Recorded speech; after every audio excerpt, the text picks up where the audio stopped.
আজকে plain rice করেছি।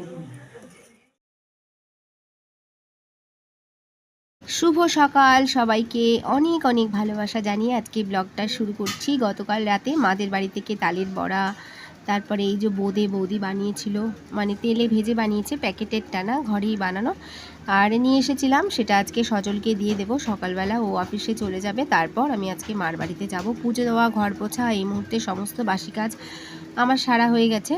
আর আমার জন্য শুধু একটু সুজি বানিয়ে নিয়েছি, আর এতটা এক্সট্রা হয়েছিল সেটা রেখে দিলাম, বিকেলে কাজে লেগে যাবে। তারপর চলে যাব মার বাড়ি। আর তুলতে তো হবে এমনি তো। এই কুমড়ো না, এটা কুমড়ো গাছটা এরকম, কুমড়ো গাছটা এরকম কেন? মিরা ওই গাছটাকে মেরে ফেলবে তো। এইটা কুমড়ো হয়েছিল, কাটতে দেয়নি, কুমড়ো মরে গেছে। আরো গাছ আছে বলে, দাঁড়াও। আরো রোববার আমি কচু শাকগুলো রান্না করবো। কোন কচু শাক? এই ছোট্ট। মীরা, এই জবাটা এত সুন্দর, এটা ডাল নিয়ে গেলে হবে গো। এই জবাটা দেখো, অপূর্ব, কি সুন্দর জবাটা দেখো।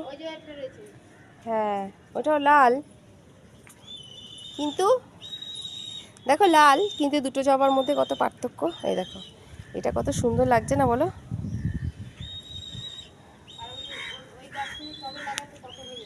এই গাছগুলো, হ্যাঁ দেখো কি সুন্দর করে। দেখো, আমাকে বাজার করতে নিয়ে এসছে বৌদি, দিয়ে আমাকে রেখে আবার মা ডেকেছে, চলে গেছে। আমি উচ্ছে পাতাগুলো ছিঁচ্ছি, দেখো কত হয়েছে উচ্ছে পাতা। উচ্ছে পাতার বড়া, উচ্ছে পাতার শুক্তো, খুব ভালো লাগে। ব্যাগ ভর্তি করে বাজার নিয়ে যাচ্ছি। দেখো, ছোটবেলায় খেলতাম না, সেই বাজারে ব্যাগ নিয়ে যাচ্ছি। মা, কোথায় যাচ্ছ?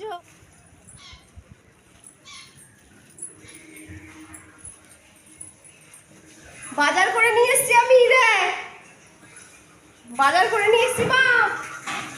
এ দেখো কত বাজার করেছি, দেখ এই দেখ, এইটা হচ্ছে, এই দেখো বাজার। ওই ছোট ছাদটায় লাগাতে হবে না বাজার।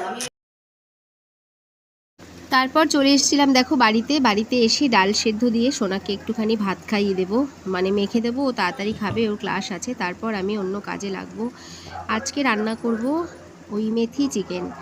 আমি ওই মৌসুমি পাল দিদি বলেছিল দেখাতে, সম্ভব হবে না হয়তো পুরোটা দেখাতে, তবে আমি এমনভাবেই দেখিয়ে দেবো যাতে তোমরা বুঝতে পারো। আমি যেভাবে করি সেইভাবে দেখাবো। পাপানকে খেতে দিয়ে ফলটা একটু কেটে দেবো, ফল ধুয়ে নিয়ে চলে এসেছি, কেননা পড়তে বসে গেলে আর কিন্তু খাওয়া হবে না।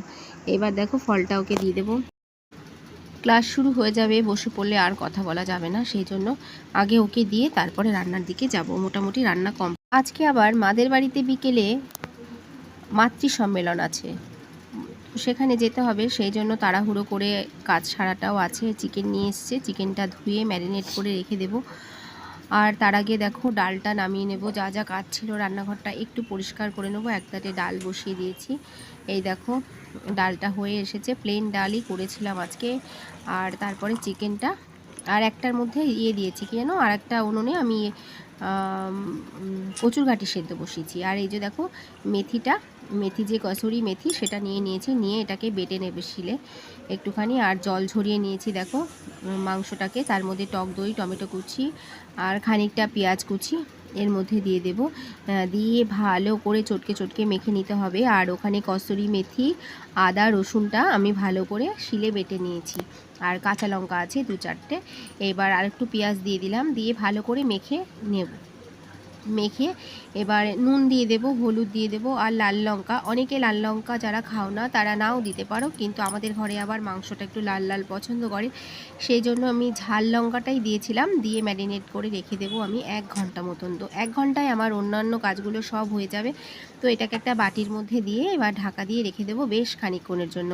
আর তারপরে দেখো 1 ঘন্টার পর আমি ফিরে এসেছি, কড়াইতে তেল দিয়ে পেঁয়াজ দিয়ে দিয়েছি, পেঁয়াজ দিয়ে তারপরে ম্যারিনেট করা চিকেনটা দিয়ে দিলাম। আমি জানি না মৌসুমি দিদির কতটা ভালো লাগবে, তবে আমি এভাবেই করি দিদি, তাই তোমাকে দেখিয়েও দিলাম, তুমি দেখতে চেয়েছিলে।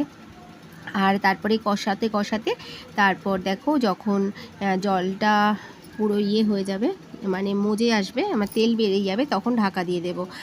আর বাংলাদেশ ব্লগার, বাংলাদেশের একজন আপু আমাকে জিজ্ঞেস করেছো, আমার নামটা মনে পড়ছে না, আমার ব্লগ তুমি দেখো, তুমি জিজ্ঞেস করেছো বাংলাদেশে আমার বোন কোথায় থাকে। তো আমার বোন বাংলাদেশে খুলনাতে থাকে। বুঝতে পেরেছো আপু? অনেক অনেক ভালোবাসা তোমাকে। আর এই দেখো চিকেনটা কিন্তু হয়ে এসেছে, কালারটা দেখো, তেল ছেড়ে দিয়েছে। এবার আমি নামিয়ে নেব এটা। দেখো কত সুন্দর হয়েছে কালার। এবার বাটিতে বেড়ে দেবো, ছেলেকে আর ওর বাবাকে দিয়ে দেবো। এই যে বেড়ে দিয়েছি, ডাল করেছিলাম, স্যালাড, চিকেন আর টক দই, আর আমার জন্য কচুরগাঠি, সেটা তোমাদেরকে দেখিয়ে দিচ্ছি। তো আজকের ব্লগটা কিন্তু তোমরা দেখতে থাকো, আশা করছি তোমাদের ভালো লাগবে। মাদের বাড়িতে যাব, তাড়াহুড়ো রয়েছে। দেখো নর্মাল ন্যাচারাল যেরকম ছিলাম আমি সেভাবেই ব্লগ বানিয়েছি। যদি ভালো লাগে আমার প্রিয় বন্ধুরা প্লিজ একটা লাইক দিতে ভুলো না। আর এই যে ছেলেকে খেতে দিয়ে দিয়েছি। আর তারপরে দেখো যে আমরা সব মেয়েরাই জানো তো ক্যামেরার সামনে অনেক সময় না আসতে ইচ্ছা করে না, যখন রান্না করি তখন কি আর নিজের খেয়াল থাকে। তো এইভাবেই চলে এসেছি ক্যামেরার সামনে, যখন কাজে নেমেছি তখন তো আর লজ্জা করলে হবে না, বাড়িতে যেভাবে থাকি সেইভাবেই তোমাদের সামনে চলে এসেছি। দেখো আর ছেলের সাথে কথা বলছিলাম এই মুহূর্তে। স্নান করে তো যাবো। দেখো আমার জন্য ডাল আর আলু কচুরগাঠির তরকারি, দেখাই একটু, দেখো অল্প একটু ভাত নিয়েছি। এই যে লেবু আর যে ডাল, তরকারি, আলু কচুরগাঠির তরকারি। 3:30 বাজে, এখন আর সময় নেই বুঝলে। সময় বেঁচে গেছে প্রায় 4:25। আমার যা রেডি হয়ে গেছে, তো ওর বাচ্চাটাও বাইরে দাঁড়িয়ে আছে, তো আমি একটুখানি ভাবলাম তুলে নিই। আর পাশেই যে বাপের বাড়ি, সেই জন্য বেশি কিছু সাজার নেই পুজো।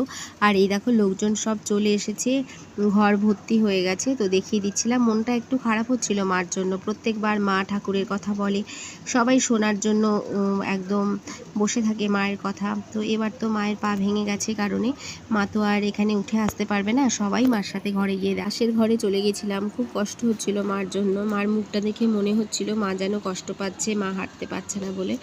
সেই জন্য আমার ভীষণ কান্না পাচ্ছিল, কেন জানি না, তাই দাদাদের ঘরে আমি চলে গেছিলাম। আর কবে মা ভালো হবে ঠাকুরই জানেন, সবই কিছু দয়ালের চরণেই ছাড়া আছে, যা হবে সেটা হয়তো ভালোর জন্যই ঠাকুর করবেন। আর আজকের ব্লগটা এতটুকু, সবাই ভালো থেকো, দেখা হবে তোমাদের সাথে নেক্সট ব্লগে।